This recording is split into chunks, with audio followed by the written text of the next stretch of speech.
Welcome to this webinar, which will be the first of many in light of the COVID-19 crisis and replaces our Nordic Summit. My name is Thomas Haar and I'm responsible for research at Danske Bank. And with me here to the right, I have Pete Christiansen, who is our ECB watcher.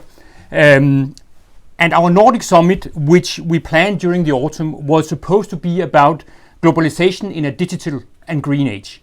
Of course, the COVID-19 crisis changed everything.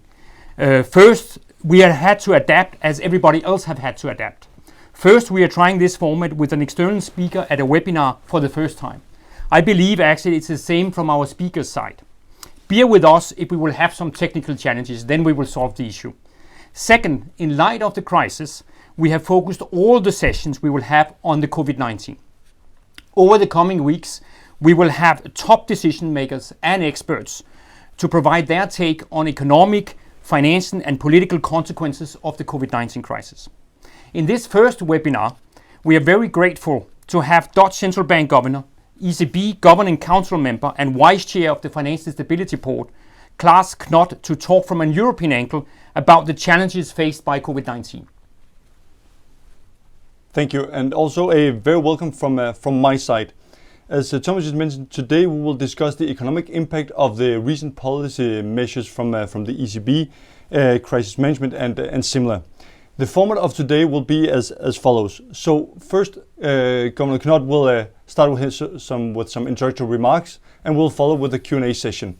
During the Q&A session, you will be able to ask questions. You'll see a button floating above right around my head, where you can press and you'll submit it to us. We will touch on 4 areas in the Q&A session, which will be the following.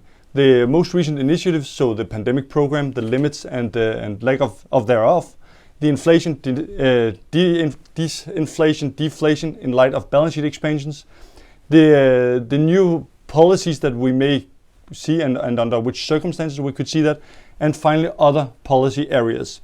It is important to say also that we will not be able to go through all questions, but please submit them as of now, and we will try to accommodate as we go through.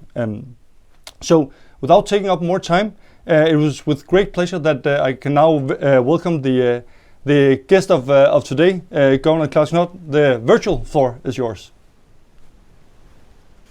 Thank you so much, Thomas and Pete, and thank you for having me and asking me to share with you my take on the macroeconomic consequences of the global outbreak of the coronavirus.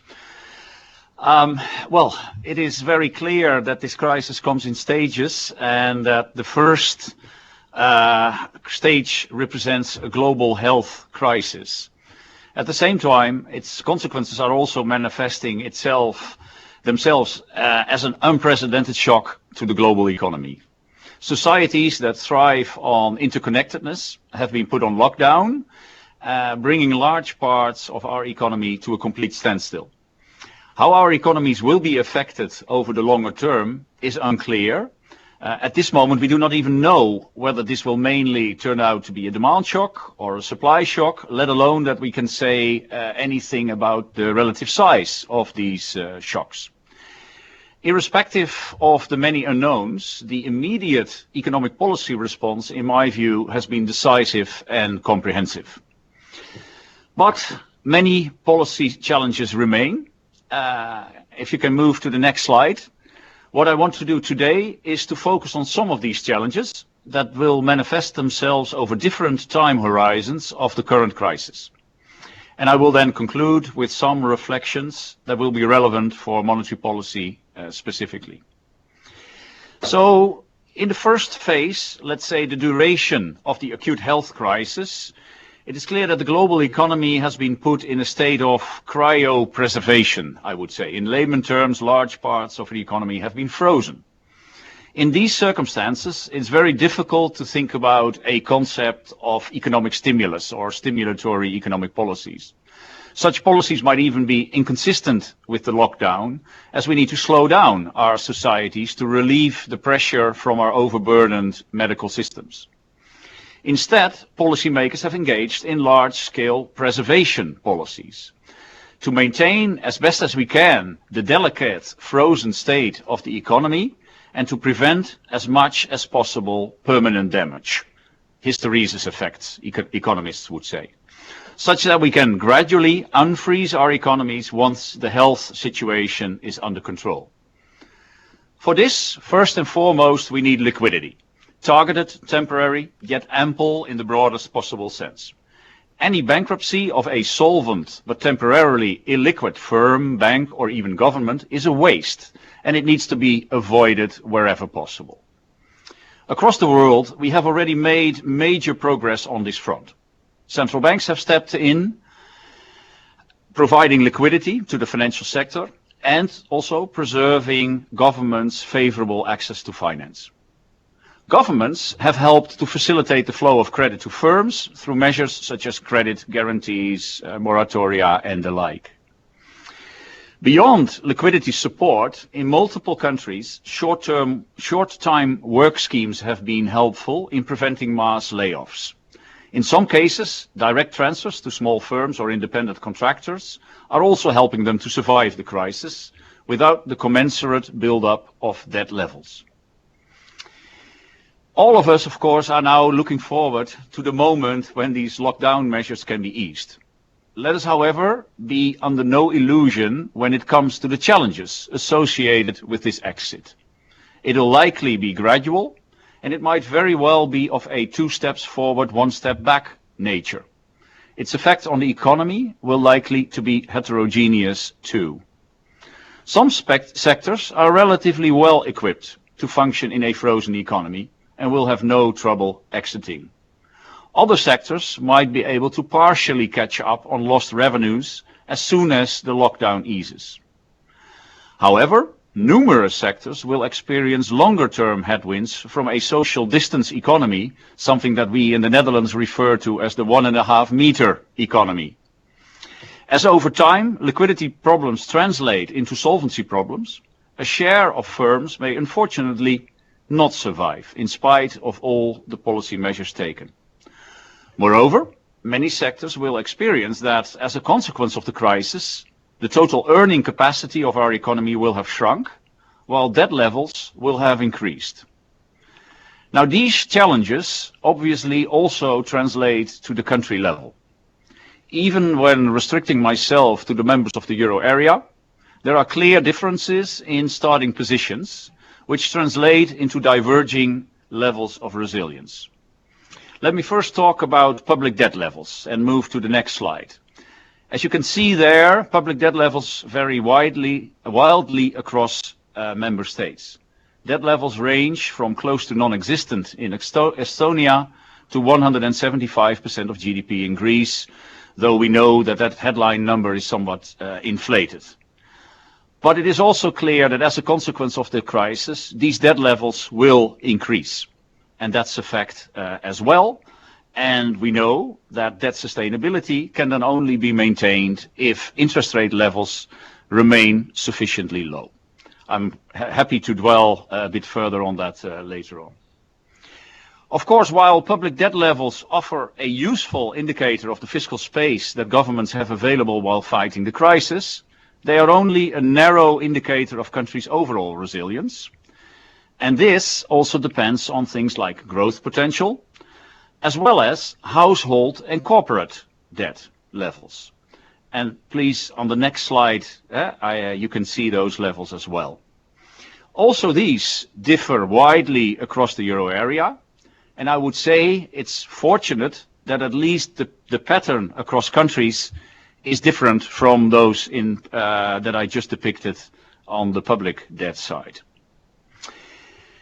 Then third, looking at the banks, we know that in terms of capital buffers, banks are in a much better position than in 2008. Yet, the banking sector also remains heterogeneous. Non-performing loans, as a share of total loans outstanding, for instance, still vary significantly across countries, as you can see in the next slide, number 5. And this is, of course, a legacy of the previous crisis, which we will need to keep a serious eye on to prevent new problems from emerging. The diverging resilience of households, of firms, of banks and governments implies that there is no one-size-fits-all policy advice as to how best preserve and restore the economy. In some cases, it might be possible to tap into the balance sheets of stronger sectors to help the weaker ones. Such within-country solidarity can be welfare enhancing, but will not always be possible nor sufficient. Moreover, we need to carefully guard the stability of our financial system. No one benefits when the coronavirus crisis evolves into a financial crisis. And this implies that we need to be cautious with, for instance, proposals for large-scale debt forgiveness. Such proposals are only viable when financed by governments, not by bank capital. A pan-European policy response is also needed to help the hardest hit countries. Recent policy announcements offer a step in the right direction, but this crisis is clearly not one that will be solved overnight. Beyond the recovery phase, the coronavirus might also change the behavior of economic agents, affecting the structure of the global economy more fundamentally. One particularly relevant example concerns global value chains. In today's world, very few companies produce their products from start to finish. Instead, the production process is highly fragmented, and it takes place all over the world. The design of the global economy has enabled companies around the world to specialize, and this has created efficiency gains. The coronavirus, however, also shows how vulnerable the global economy has become due to firms' reliance on these highly fragmented global supply chains. A shock in one country can disrupt the entire supply chain, especially as countries nowadays rely more on just-in-time delivery and therefore hold lower inventory stocks. You could say that this is also an example where the amount of buffers, the amount of resilience in the system is lower than perhaps we deem desirable. Hence, the virus could give further impetus to the recent trend of deglobalization. Although I'm certainly not supportive of some of the protectionist drivers of this trend, as I have tried to depict in the next slide, number 6, it is not inconceivable that companies will reconsider their dependence on one specific supplier or country and diversify or even reshore their production process. Notably, a trend of reshoring was already triggered before the coronavirus, in part due to digitalization, as this enables companies to reduce the costs of producing at home. For critical products, it is likely, and perhaps even desirable, that companies will keep larger stocks or increase domestic production capacity going forward. In addition, authorities may engage in policy measures that have an impact on global value chains. For example, the Japanese government has already reserved the equivalent of 2 billion euros to encourage companies to bring back production to their own country and to reduce their reliance on supply chains. If sustained, such measures could have a long-lasting impact on global trade and hence global economic activity. So let me switch now to some reflections for monetary policy. Clearly, all the phases that I've outlined also come with some important policy challenges for central banks. As discussed in the preservation phase, the brief for monetary policy is fairly straightforward. Our policy is directed at maintaining favorable financing conditions for households, firms and governments to mitigate any amplification of the corona shock through financial channels. However, the challenge does not stop here. Monetary policy will likely need to continue to play an important role also in the recovery phase. Private sector activity is expected to recover only gradually, not only because restrictions will be removed slowly, but also because economic uncertainty is likely to linger as long as a vaccine is not yet available and the possibility of a renewed lockdown remains.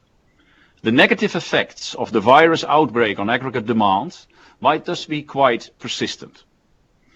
Simultaneously, however, firms will need to adjust production processes and their business models to a 1.5 meter economy, the social distancing economy, which will have an effect on productivity and perhaps also on wage and price formation. This, together with the potential slicing up of global value chains, amounts to the negative supply shock that I also alluded to earlier. As of yet, it remains unclear whether demand or supply effects of the corona outbreak will dominate. The effects of the virus outbreak on medium-term inflation therefore also remain unclear. In the short run, I would add, it's pretty clear that demand effects will dominate, but in the medium term, it remains unclear. Finally, how the corona crisis will affect longer-run underlying trends in the global economy is even more uncertain than the challenges in the preservation and the recovery phase. Yet, experiences from recent decades teach us that secular trends, such as globalization, can exert substantial impact on both inflation and the wider economy. And this is something central banks will need to adapt to in pursuit of their mandates. It is also something the ECB might take on board in its, albeit postponed, strategy evaluation. Apologies. So let me sum up. We are confronted with an unprecedented degree of uncertainty with respect to the economic impact of the coronavirus crisis. Many challenges will unfold on the road to a new normality that itself is still distant and indistinct. At the same time, it is clear that central banks within their mandates stand ready to play their part in mitigating the adverse economic consequences of this global crisis. So let me stop here as far as my introductory remarks are concerned, and thank you for your attention. Thank you, Mr. Knott. It was very good introduction, very insightful views that you have there that we definitely will touch on. During the introductory remarks, you are essentially saying that we don't know the full scale of this crisis, and we are essentially in uncharted territory. I think it's fair to argue that after a shaky start to the policy responses we saw from the ECB, the PEPP, the pandemic program, was very large and very forceful. That has stopped some fragmentation in certain areas, and you went for that, and no rate cut as a result. Can you take us through your thoughts through this process during the course of April and early May, and give some thoughts on why this was the most appropriate policy package that you came up with? Well, I mean, I think in these uncertain times where there is an issue that is as much about monetary transmission than it is about monetary stance, it is of course about both. But I think in these times of elevated uncertainties, of financial frictions also reoccurring, let's say, that we hadn't seen for a long time, then I think it is the general belief that asset purchases are probably, and also I would say our longer term refinancing operations, targeted or untargeted, that such sort of quantity based measures are probably more forceful than traditional rate cuts, because they tackle both problems at the same time. They ease the monetary stance, but at the same time they also remove some of the impediments in monetary transmission as the consequence of financial frictions. So I think by and large that was the philosophy why we went to the more quantity-based policies instead of the rate cuts. Okay, and then let me also follow up on that one, because you came with these 750 billion, which was a very large number. Should we see this as well? Let me actually rephrase it slightly, because this pandemic program, I've argued on my end that it is essentially a soft yield curve cap, because it is not disclosed how it is being implemented in terms of asset classes, reinvestments, maturities, and so on. So there's a lot of things why markets are somewhat kept in the dark about the actual implementation. But I would also say that's part of the strong package, or strong part of the package. What would you say to that? Why is no more data disclosed or information disclosed on this? Well, my easy answer would just be to agree with you, obviously. But let me try to also provide some perspective on it myself. I think what we needed to do with the program, there was a clear desire to ease the stance. That we could have done by just sort of capital key purchases. But at the same time, there was also the spread issue and the impediments to monetary transmission in parts of the euro area that were manifesting themselves. And in order to counter such tensions, it is helpful that the central bank has a sufficient amount of flexibility and sort of discretionary decision making as to front load purchases in certain markets. And to that extent, I think we designed the program exactly in the manner that you described, with a lot of sort of discretionary room to adjust purchases there, where at that specific point in time they would be most effective.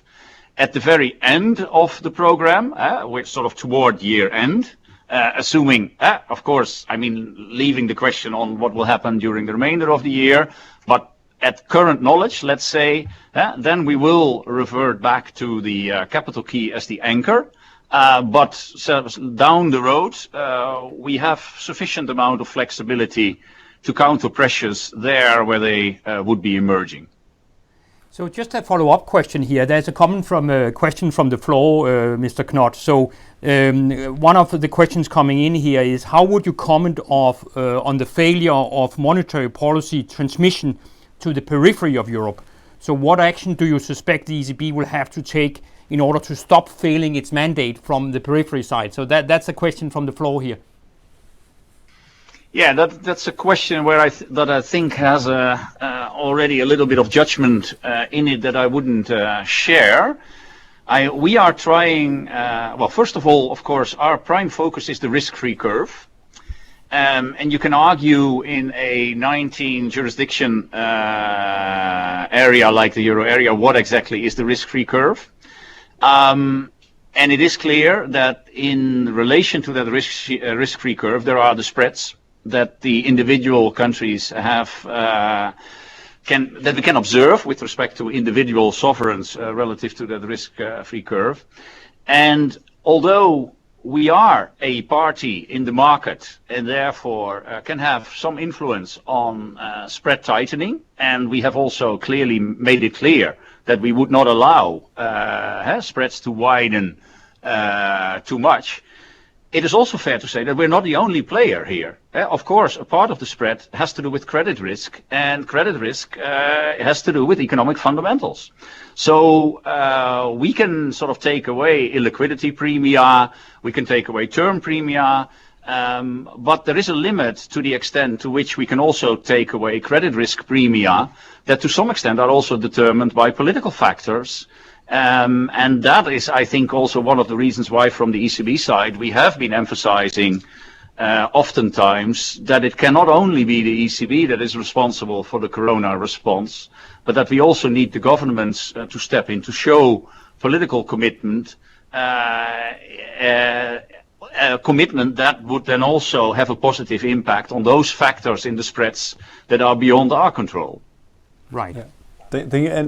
And actually, that brings me to another point, because you said before regarding the liquidity, and as you said, all these initiatives with the TLTRO easing, you're effectively working with two interest rate, this dual interest rate, where you actually can get or the deposit rate is higher than the lending effectively, at least for a year. But I want to shift slightly into a more technical issue regarding the icing limits, because the ECB decision that you referred to earlier on with the pandemic program, that was unanimous, and that is naturally a very, very strong signal. However, you also had a reference to self-imposed limits could be revisited if it was needed. Some media report also said that you were actually against this, having this reference in. Why was that? In particular, also because it would be a very strong signal to send that these limits could be lifted to say 40 or 50%. Well, that's that requires a little bit of explanation, I guess. First of all, in lieu of all of the massive new issuance of debt that I anticipated, I felt that it would have been possible to enter into the market with a program like this, maybe slightly less big at that time, but with the knowledge of today, I would even say as big as 750 billion, without necessarily having to raise the limits. Particularly if we take into account that there's always been some flexibility around the capital key, even before the corona crisis. I think that flexibility was already there. And let's also keep in mind that with the restart of APP in September 2019, we only purchased in 7 countries of the 19. So that sort of flexibility has always been there. Now, why I think I would have been a bit less reluctant to touch the issues. I do think that this is a serious issue. I mean, we have a mandate that emanates from the treaty that also has a prohibition of monetary financing as part of the treaty. Now, you can debate whether that treaty has been written at a time in which, of course, you could not have anticipated the 2 crises that have plagued the euro area.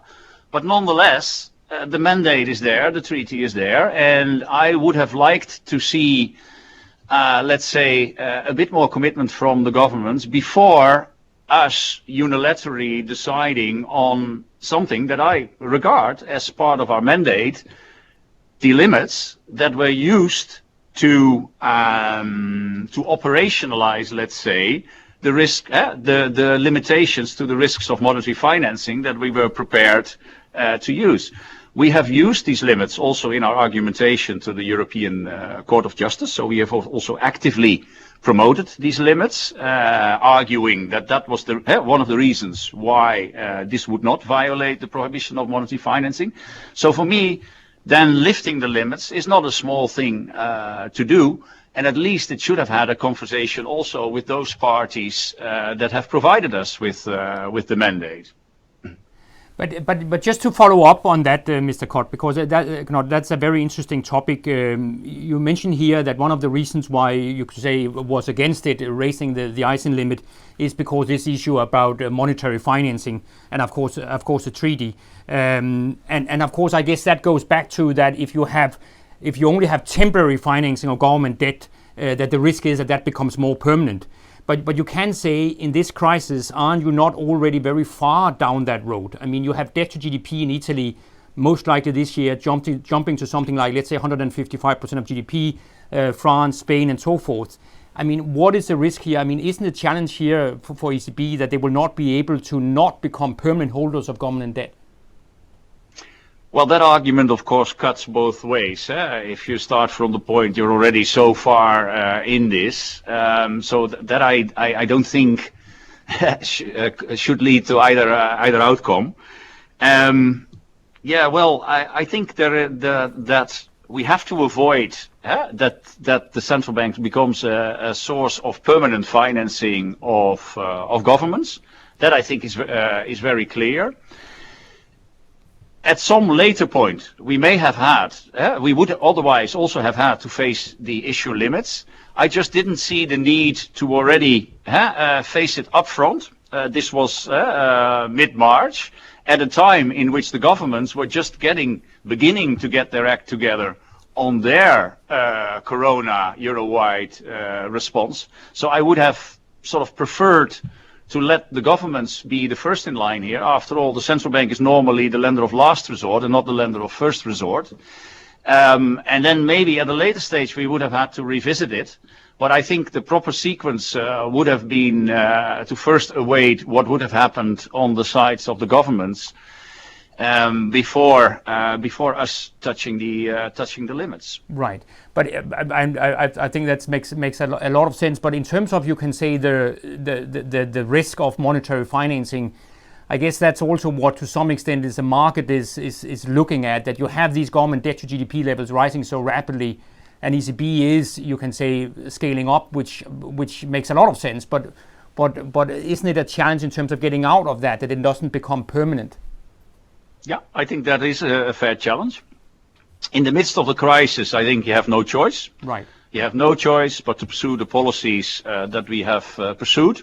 And that's why I think it's good to emphasize that there was unanimity in both meetings in March that we needed to go in, and there was unanimity that we needed to go in sizable, because it doesn't make any sense to go in very incrementally, etc. But at some point, of course, the question of exit will have to come back to us, because in some ways we still have some policies in place that we activated during the previous crisis and that we never exited from despite the fact that we had 4 years of above potential growth in the euro area between, let's say, 2014 and 2018. And that question at some point will come back because, as you said, there is a difference between temporarily stepping in and sort of quasi-permanently having to finance governments, and the latter is, in my view, not compatible with the treaty. Right. So the way that you have phrased the pandemic program, that is temporary. But under which circumstances could you see that actually being scaled back or not reinvesting? Well, we don't even know if you actually do invest or reinvest when bonds mature. But in which circumstance could you see this actually being ended? I think it's way too early to start speculating about these circumstances. We are still at relatively early days of the crisis. I don't even think it is possible for us to come up with a credible estimation of how large the damage will be. We can design scenarios, but we're in a world of fundamental uncertainty, so I don't think we can attach very stable probabilities to the different scenarios that we can design. So we're very, very early on in the process. We also know that we're not at the point of having resolved the crisis. By far, we will have a lot of sort of more difficult moments to come. So I think to speculate about the exit strategy at this moment is really too early. Thank you. But let me then have a follow-up question in the other end, because you said that you chose the 750 in light of the expected issuance and so on, and that seemed to be more issuance coming. Could win, given that we're also still in the early stage of this crisis, could one then see also the 750 being scaled up or extended? Well, as long as we don't know how the outside world will develop, I clearly cannot exclude anything. And if it is needed to step up, then I think we would step up. It all depends on sort of how the crisis will develop. As I said, we're in the frozen state yet. We haven't even arrived at the state in which there was a meaningful relaxation of the lockdown measures. Then the whole reconstruction phase will have to start. So it's way too early to proclaim that we would be out of the woods already. And as long as we're not out of the woods, obviously the central bank will stand ready to do what is necessary to help it achieving its mandate. Until now, we hardly ever spoke about inflation because the situation is so fundamentally uncertain that sort of we are more talking about keeping financial conditions favorable to all market participants. But as I also made clear, or at least I hope to make clear in my introductory remarks, you will have some counter, how do you say that, some opposing effects on inflation, that in the very short run there's strong demand effects. We have the oil price collapse, which will weigh onto it. So in the short run, I think we pretty well know what inflation, where inflation numbers will go. But of course, our mandate is medium-term inflation, and then we have to come to a balance between these demand effects, but also the supply side effects that might take place. And it is in that context in which we will have to assess whether we've done enough or maybe more needs to be done. And on that, I'm open-minded, and as long as the crisis is there, we should be open-minded. Right. No, I think, Mr. Knott, you did make that very clear, and I think it was a very interesting point you made about the demand versus supply in terms of the inflation, right? So basically you are saying, and that's to some extent also what the market is saying, right? Short term, it seems that the market is focusing on, if you look at inflation expectations, the demand side, right? But maybe longer term, there are some interesting supply issues there, which is very, very difficult to disentangle at this point. But I think I want to touch a little bit about you can say, going a little bit back to the monetary financing issue, and you can say the increase in the balance sheet. So how do you see the implications of this substantial QE and pandemic program you're doing now in terms of medium-term inflation expectations? How do you see that developing, or do you simply see that it's so much it is so much driven by these supply-demand factors, which of course will be impacted by the monetary policy? But interested to hear your thinking around medium-term inflation expectations from the pandemic program and from the monetary policy you're doing now. Well, at this moment, it looks as if at least market-based indicators of inflation expectations are very much dominated by the short term. and also very much dominated by the decline in oil prices. We've seen that historically, I think, that the five-year is more correlated actually with oil prices than we probably would like it to see, and therefore it has gone down significantly. At the same time, we have the survey-based indicators that show a bit more stability here, but I think the amount of uncertainty that is currently surrounding the euro area economy and therefore the outlook of inflation is probably so large that it will take a little bit of time before the consequences of that it has for the inflation outlook will actually crystallize, and before, let's say, the confidence intervals become manageable again. Again, there is fundamental uncertainty as long as there is no vaccine and sort of there is no end to the lockdown measures. We don't even know what the total damage to aggregate demand and to output will be. So we first need answers to that. We first need stabilization of the health situation, and then we can sort of take stock of where we are economically, and then we can think forward again what it implies for inflation over the medium term. Right. There was one question which was somewhat related to this issue, but also what we talked about before with the monetary financing at the very high government debt level to GDP levels we will see this year, unfortunately, because what is unfolding with the crisis in some countries. That is, in terms of the yield level we have now, which is still quite okay. Will the debt levels we are seeing in some countries, do you think they are sustainable? Let's say you have a 10-year yield in Italy or some of these countries around the levels where we are now. Well, that sustainability, I think, is a very multi-pronged measure. And clearly it depends on more variables than just the debt to GDP level. The debt to GDP levels will go up, and that's not only the case in Italy. I think they will go up in all the countries. That's a pretty safe prediction. And obviously, sustainability is decided by debt service. Debt service depends on the level of interest rates. It depends on whether or not growth will resume after this initial lockup phase. So there are still many uncertainties, and also many uncertainties on which policy can actually have an effect. So let's not immediately give up on things when we know that policy can still have an impact on growth potential. Yeah, and also as long as the inflation is so subdued and the inflation outlook is so subdued, then I don't think many people will anticipate a meaningful change in the interest rate outlook. And at current low levels of interest rate, I think that sustainability should not be an issue. It can become an issue going forward, but then of course there needs to be a concrete reason why we would have to look into a different interest rate outlook. And at this moment, this is not an item that is yet on our agendas. Understandable. Yes. And very interesting comments. I want to shift gear a bit and ask you about some of the rise in excess liquidity that will come on the back of this, because we saw the tiering that was implemented back in Q3 last year to address this weaker profitability, lower interest rate, negative interest rate, and so on. We are now probably going to see a balance sheet expansion of more than 1 trillion euro just by the end of the year, potentially more if how long this drags on. What are your considerations regarding the tiering multiplier, and are you comfortable with the current level of where we see the short end trading?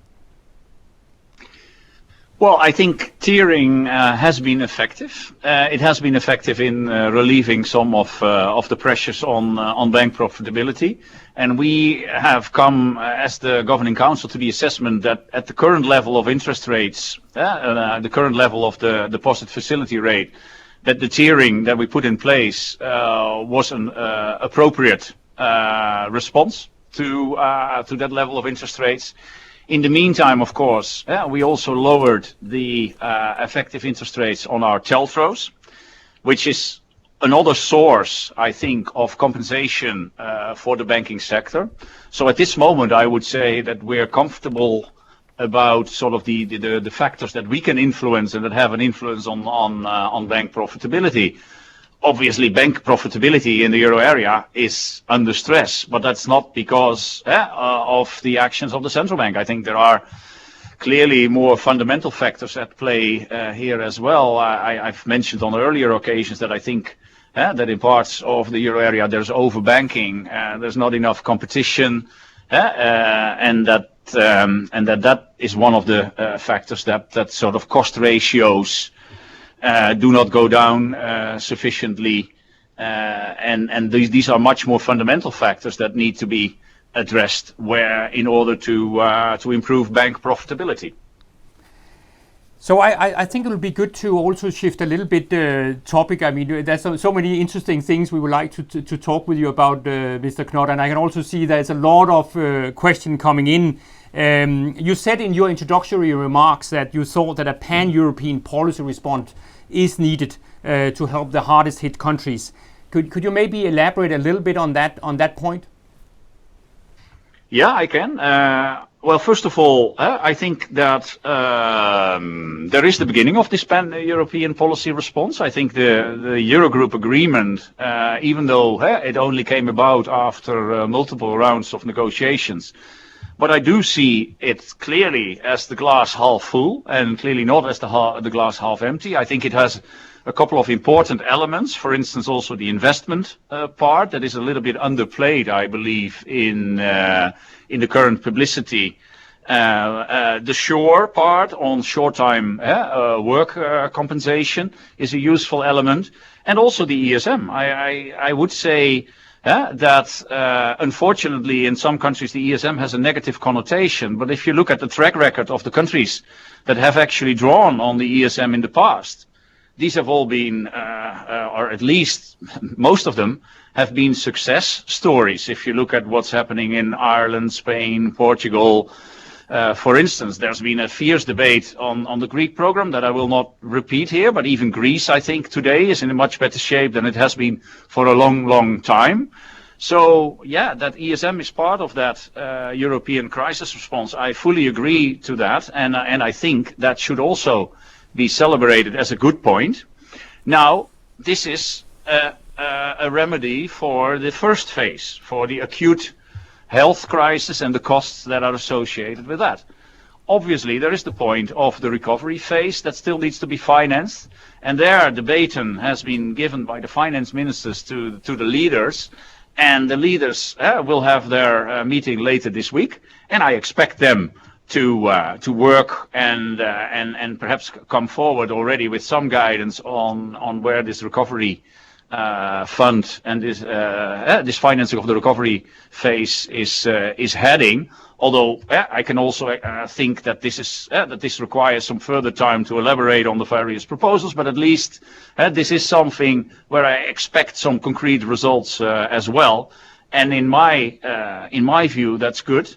And it's also good because it is a sort of implicit form of support of what also the European Central Bank is doing here.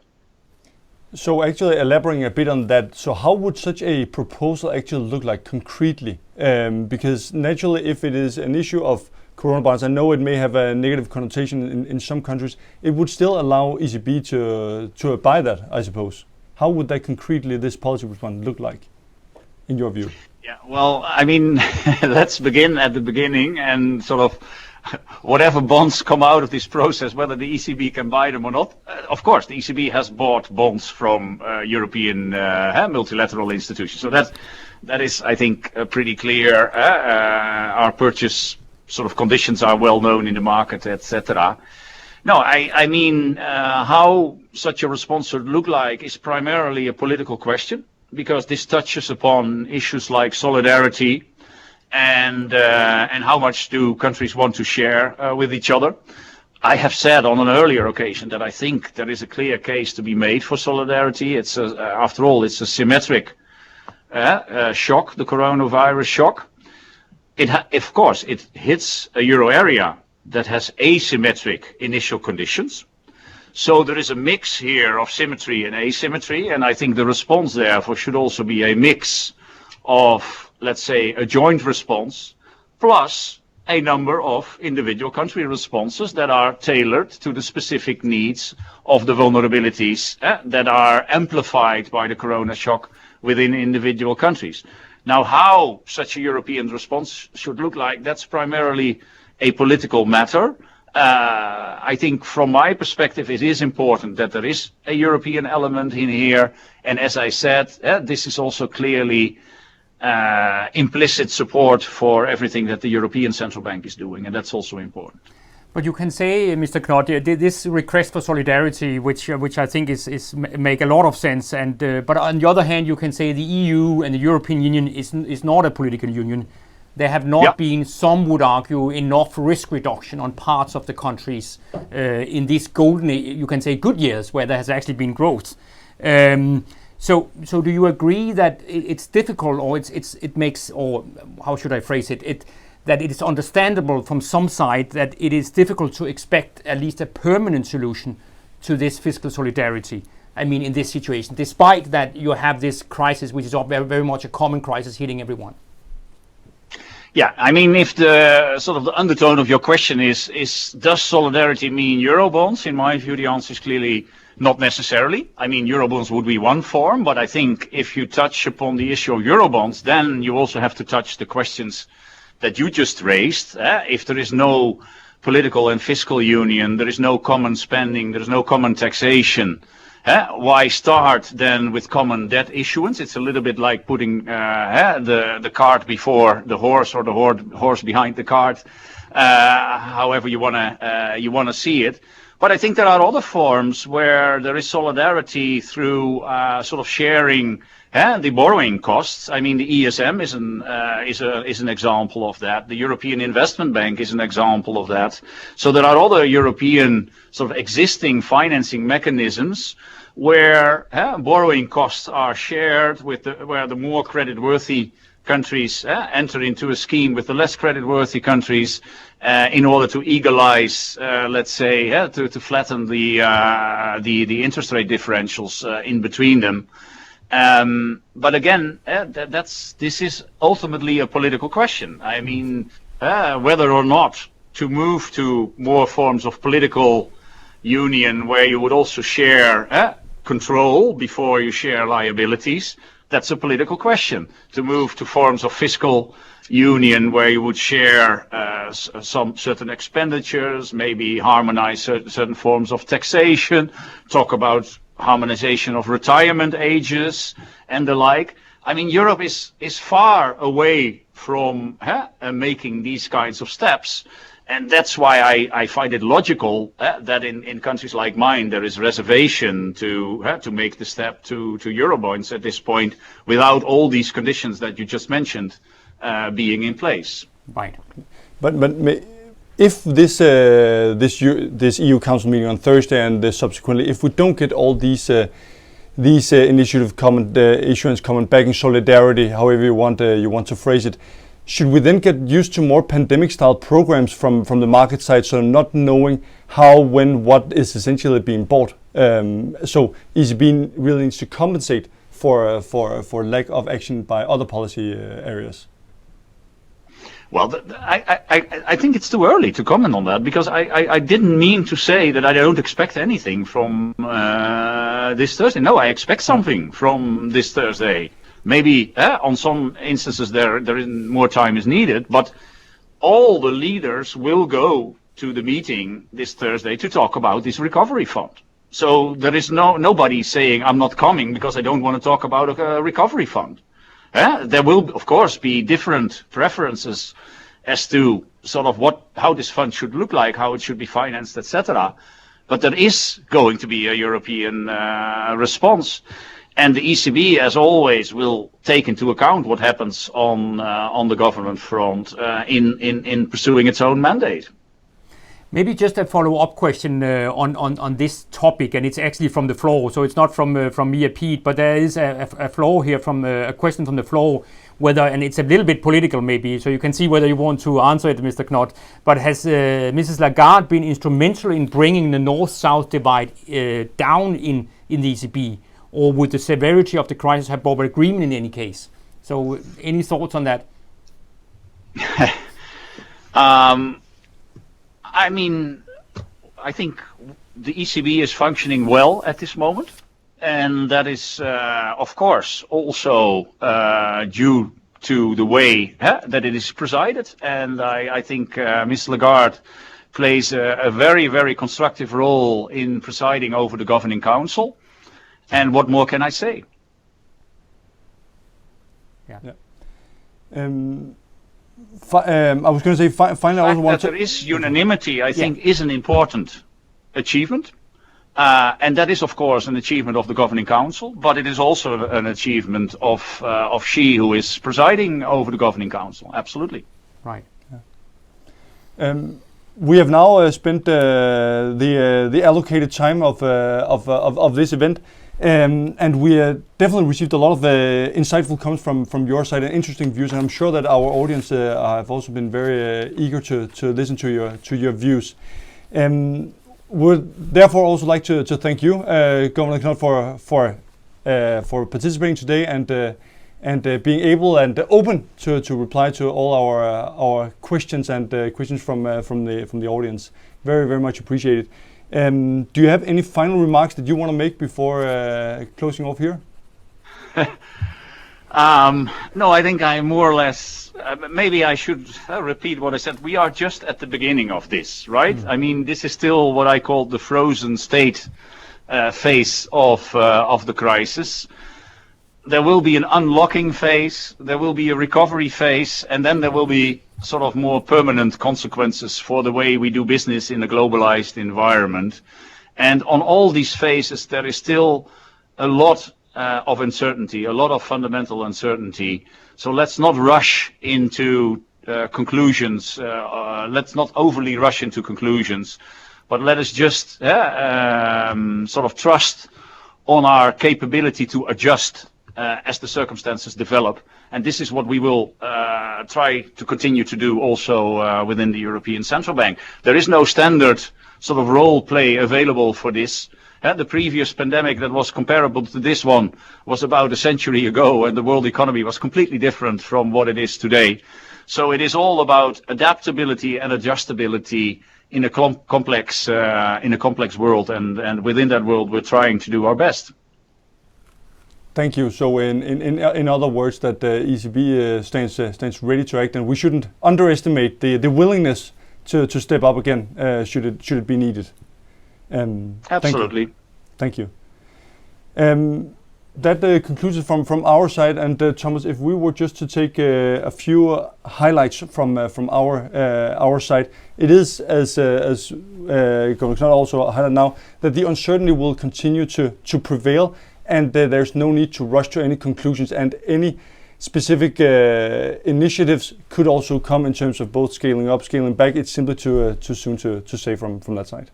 Yeah, and I think another interesting thing which came up in this discussion, I think Mr. Knott was very open in terms of the thoughts around his concerns around monetary financing, given what has, you can say, the discussion that had around the pandemic program, also relation to the forthcoming Eurogroup meeting here on Thursday. He seems to have clearly some hopes around, you can say, the recovery fund, but also clearly realizes, of course, the challenges which are there in terms of the solidarity when you have not had that risk reduction. I think that was some of the interesting remarks also, together with a lot of interesting other remarks. Indeed. So more of these from the ECB side. Now this was the European policymaker side, but from the ECB side also tailored approaches, and we've seen that through the discretionary, at least. So they also want a lot of discretion to implement the purchase program as they implement. I think we will have to end here because timing is running out. I hope you have all enjoyed it, got something out of it. There will also be a streaming coming out afterwards, so you can actually see it again if you didn't get all the interesting point Mr. Knott said.